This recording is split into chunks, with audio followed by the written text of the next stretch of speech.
What's going on, y'all? This be your boy Scotty by Nature TV, and we're here for a brand new review of Toya and Reginae Season 2.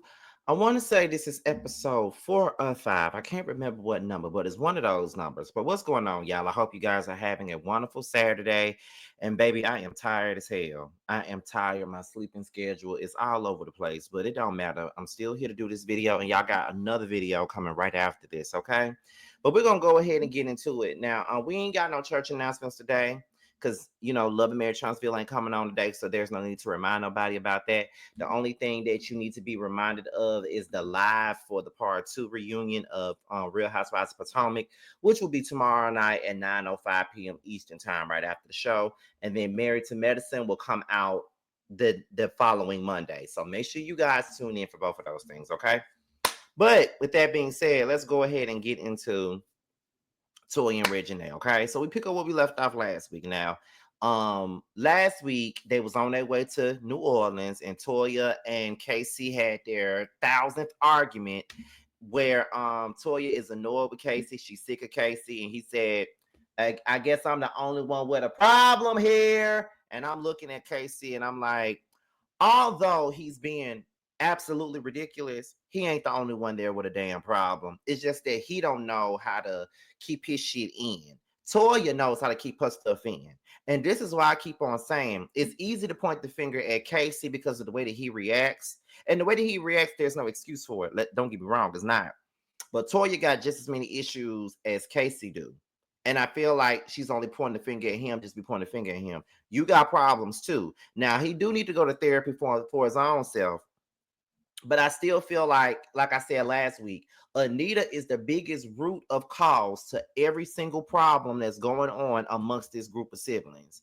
And people really don't realize that, and people really don't want to hear that because they don't never want to hold their mothers or their fathers accountable for the shit that they do. But Anita is a big part of that. And what's so crazy is Anita would sit her ass there and watch them go back and forth and talk about how much she can't take it and it's too much for her. But girl, you are the main cause of these issues. If you were on the straight and narrow, they wouldn't be going through this, in my opinion. Now they're grown and they have control over their tempers and shit like that. But I don't think that Anita really dealt with the way that I don't think she ever dealt with the fact that the things that she did caused this dissension with her kids. And she always said, "Oh, I can't deal with it. I can't deal with it." Anita need to be right there in therapy with Toya and Casey. And I probably made a couple of people mad by saying that, but if I did, oh the fuck well. That's just how I feel. Um, Red encourages Toya to go ahead and go to the therapy session. What would be so wrong with you not going to the therapy session? He's trying. So at least try to go to the therapy session. So then Toya lays down the ground rules about what's going to go down at this house and what's going to go down this weekend. She's just letting them know everything that's about to happen. So then Toya said, and at the end of the day, I'm going to go ahead and agree to go to therapy with Casey. We're going to go to therapy together and we're going to see how this shit rolls out. Okay. So, of course, Casey is happy that Toya is going to go ahead and go to therapy with him and all this other shit. So then they get to the house and they look for rooms. All I know is that this is a beautiful house. It's a pretty ass house. I know that it's probably not even in the city of New Orleans. It's probably on the outskirts of New Orleans. Probably somewhere in Kenner somewhere. Probably not even in New Orleans. You know what I'm saying? But whatever. Um, Everybody's looking for a room. Casey gets the damn military room with the bunk beds and shit. And he was like, man, that's effed up. But I don't care. I'm just going to make it. I'm just going to do what I got to do with it. And Casey is acting like a big ass kid on this trip to New Orleans. I don't know if it's because he's childish or I don't know if it's because he's pretty excited to be going down here to see his siblings and shit like that. It could be one or the other. Who knows? I don't know. I ain't trying to judge, but he is acting like a big ass kid if you ask me. That's just me though. The next day, the whole family they go to the cemetery to pay homage to Rudy and Josh. And Toya is weeping because she got Rain and Rain could not meet her uncles. And Toya really feels like Rain would have been very close to her uncles. I think that is one thing about this show is this right here. Toya and Reginae's show is very relatable. these family dynamics is very reminiscent of my own family dynamics with my dad's kids and stuff like that. So when I watch this show, I can literally see myself in some of these people and in some of these situations because I've been through it and still going through it today. And just watching her put together this sibling reunion, and you know, for the first time they're doing this, and Walt can't be there because he's stuck, you know, because he just got a jet of parole. People won't let him out. Then you got Rudy and Josh who can't be there because they're deceased. You know, it made me think about my siblings that I'm not talking to at this moment, and thinking about how we wasting so much time by doing the shit that we're doing, and we could be together. But at the same time, I can't, you know, and those are my siblings and I love them. But I also got to think about my own mental health and think about why I keep myself away for a reason. So, and I think that's the type of time that, you know, Toya is on, to be quite honest. It seems very emotional for everybody to be there and just witness this and just come to the realization that Josh and Rudy really ain't here.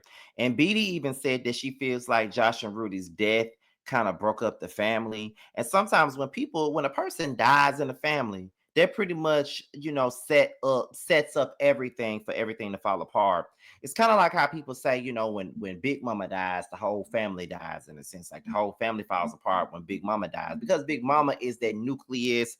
Big Mama is that person that everybody loves, and that, you know, if Big Mama wants the family to get together, then everybody gonna get together. Now I ain't got no Big Mama. I got a grandmama, but I ain't got no damn Big Mama. Okay, so I wouldn't know what the fuck that's like. But at the same point in time, you know, it's kind of like, okay, you know, I get what Beatty is saying. And you know, if you ever watch Toya's past show, Rudy was Toya's everything. You know what I mean? He was a real cool cat back then. Like I used to watch her show all the time. And what's so crazy is I don't like Toya, but I love her show. Ain't there something? Like I don't care for her at all, mainly due to the K Michelle stuff. But I love her show. And I felt like this was a genuine moment. And it just goes back to what I just said, not trying to repeat myself. But I'm just saying that this show was very relatable and it's so authentic to me. It doesn't give scripted at all. Like it's so authentic in my opinion, and I love it. That's why I'm drawn to it. Um, so it's time for Toya and Casey's therapy session, y'all. Okay. So Toya arrives first and she's talking to the therapist, and she tells the therapist that Casey has always been trouble. Even as a kid, he was always trouble, always doing things that he had no business doing, stealing shit from people, just doing the absolute most. She says that when he actually got worse after his second stint in prison. Now I did not know that Casey been to prison more than one time. And sometimes that, you know, you go to prison once, okay, you done got past it, but then you go a second time and you have to relive and endure those prison traumas all over again. You might come out worse. But at the same time, though, I just feel like if you go to prison once and within everything that you experience in that prison, I don't think that you should ever want to go back. And I'm not saying that Casey wanted to go back, but he didn't do the things that he needed to do to stay the fuck out of prison, in my opinion. That's just how I feel about it, though. I might be a little bit wrong. She says that he says hateful things in front of her kids, and her not speaking to Casey is taking a toll on Anita. Now, that's the thing that I don't like about Casey. And I told y'all on the last review that I did that my sister reminds me of Casey. And what I mean by my sister reminds me of Casey is that in an argument, it could be the smallest little thing that we're arguing about. This bitch will take it to the next level. And when I say the next level, she says some of the most scathing shit. And it could be an argument about ketchup, or it could be an argument about a remote control, or it could be a simple misunderstanding about something that I misheard. And she goes to the depths of her soul and says the most raggedy bullshit that you could ever say to somebody that's supposed to be your brother. And then Casey's the same way. He'll say evil shit to you, and the next day he thinks because he's over it that you should be over it. My sister the same way. Like, bitch, you just said all this weird shit to me 2 hours ago, and you think that I'm supposed to be over it. What people got to understand is this right here. Your words, people's words hurt way more than a fist could ever hurt. Because there's so many things that people have said to me that I would never motherfucking forget. And I probably still hold that shit against them to this day when I probably should let the shit the fuck go. But it's the damn truth. And the shit that Toya is saying, I definitely agree with it. While I do sympathize with Casey in some instances, I definitely sympathize with Toya when it comes down to that. Casey arrives, and Casey says that he feels that the family doesn't respect him.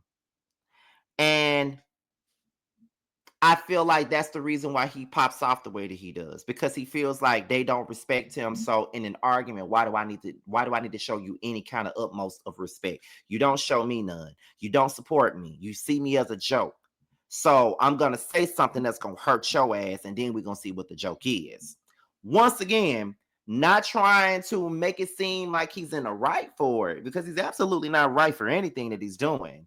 But I'm seeing the pattern, and I'm seeing, because I saw it last season. That's why I sympathize. When Casey sat at that table with them and said, I need for y'all to support me more. I need for y'all to support me more. I got music that I'm dropping and y'all don't share my music. I got this going on and y'all don't share it. Y'all don't support me. Y'all don't go to a show. Y'all don't do anything. And Toy was like, I feel like you expect us to make your music pop. That's not what he's saying at all, Toya.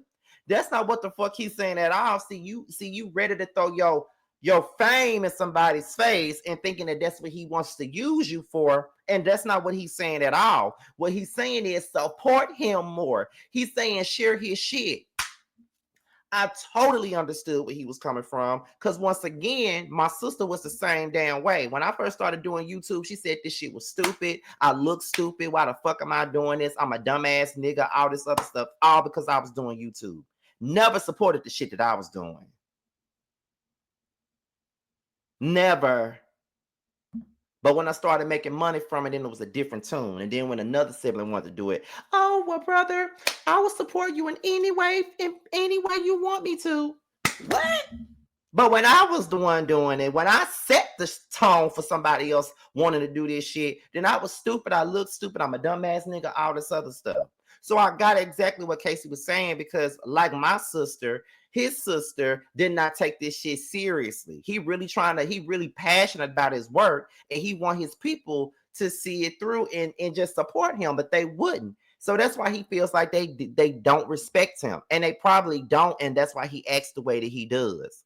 Toya says that Casey says stuff that hits. He absolutely does. She says that the one thing that never removed from her brain was the shit that he said, as far as she was the reason why Rudy and Josh got killed. And honestly though, Casey, as much as I do sympathize with you, that was the most horrible shit you could ever say to somebody. And if I was Toya, I wouldn't even be sitting in a therapy session with you. That would absolutely be nothing that you could ever say, do, apologize for, that would ever make me want to fuck with you again. Absolutely not. Absolutely not. I wouldn't dare fuck with you again. And that's on God. That's on everything. Ain't no way I could with you. There is no way that I could ever do that. There is no way. No way possible that I could ever do that with you. You mean to tell me that you're going to tell me that our brothers got killed because of me and think that I'm supposed to get over it? Never going to get over it. Ever going to get over it. And that's why I keep saying words hurt you way more than a fist can. Even a bullet. Period. Let's see.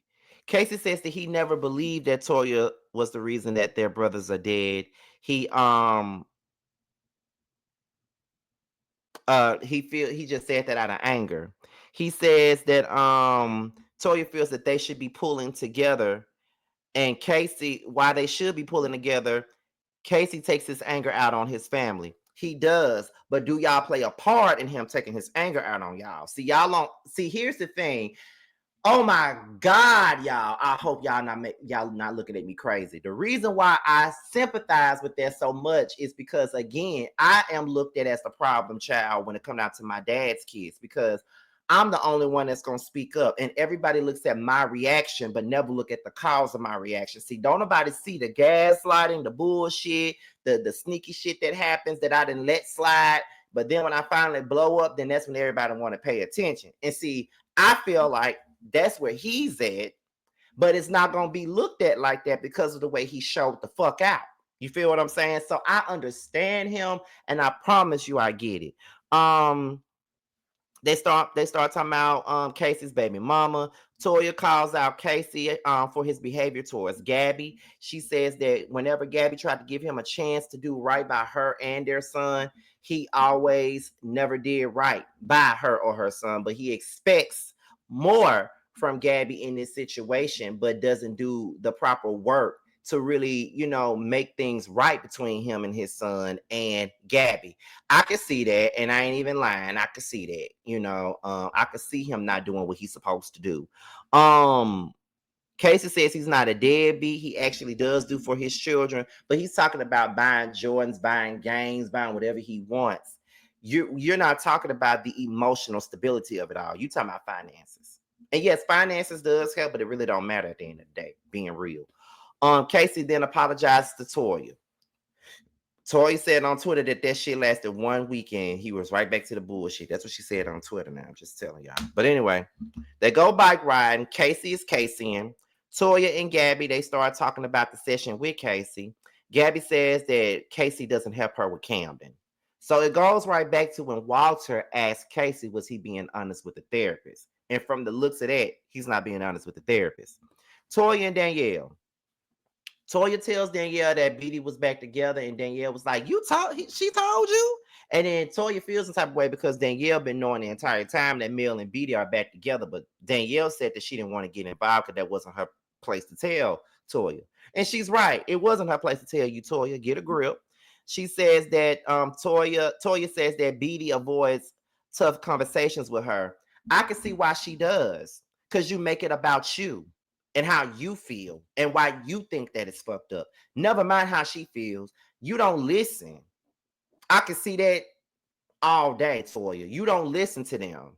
Well, you don't listen to Beatty. I can't speak for the rest of them, but you don't listen to Beatty because you feel like you're the older sister. You got the mind and you got the strength that you can say and do whatever it is you want to do or whatever, and you know everything because you got your degree and you know every fucking thing.